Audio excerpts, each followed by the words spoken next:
I'm Sarah, an ACL language instructor. Today I'm going to teach you quick lesson on vowels in English.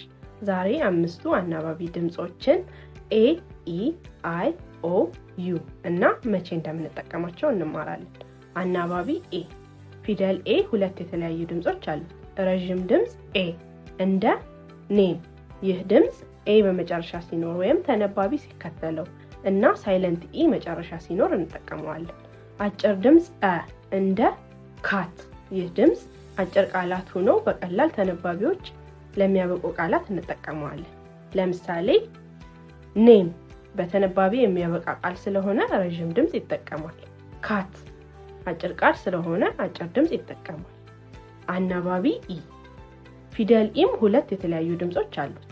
ረጅም ድምጽ E እንደ ሂ ይህ ድምጽ በቃሉ መጨረሻ E ሲኖር እንጠቀመዋለን።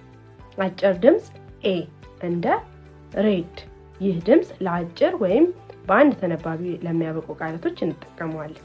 ለምሳሌ ሂ በኢ የሚያበቃ ቃል ስለሆነ ረጅም ድምጽ ይጠቀማል። ሬድ አጭር ቃል ስለሆነ አጭር ድምጽ ይጠቀማል። አናባቢ አይ ፊደል አይ ሁለት የተለያዩ ድምጾች ሊኖሩት ይችላሉ። ረጅም ድምጽ አይ እንደ ታይም ይህ ድምጽ በቃሉ መጨረሻ ሳይለንት ኢ ሲኖር እንጠቀመዋለን። አጭር ድምጽ ኢያ እንደ ሲት ይህ ድምጽ አጭር ሆኖ በአንድ ተነባቢ ለሚያበቁ ቃላቶች እንጠቀመዋለን። ለምሳሌ ታይም በኢ የሚያበቃ ቃል ስለሆነ ረጅም ድምጽ ይጠቀማል። ሲት አጭር ቃል ስለሆነ አጭር ድምጽ ይጠቀማል። አናባቢ ኦ ፊደል ኦ ሁለት ድምጾች አሉት።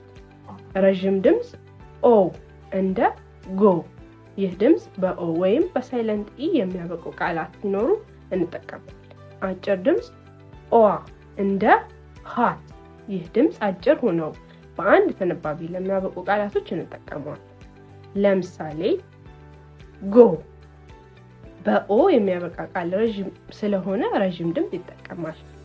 ሆት አጭር ቃል ስለሆነ አጭር ድምጽ ይጠቀማል።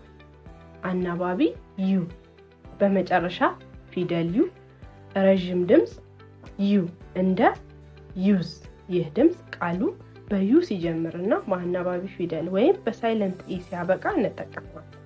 አጭር ድምጽ አ እንደ ሳን ይህ ድምጽ ለአጭር ቃላት እንጠቀመዋለን። ለምሳሌ ዩዝ በዩ የሚጀምር ቃል ስለሆነ ረጅም ድምጽ ይጠቀማል። ሳን አጭር ቃል ስለሆነ አጭር ድምጽ ይጠቀማል።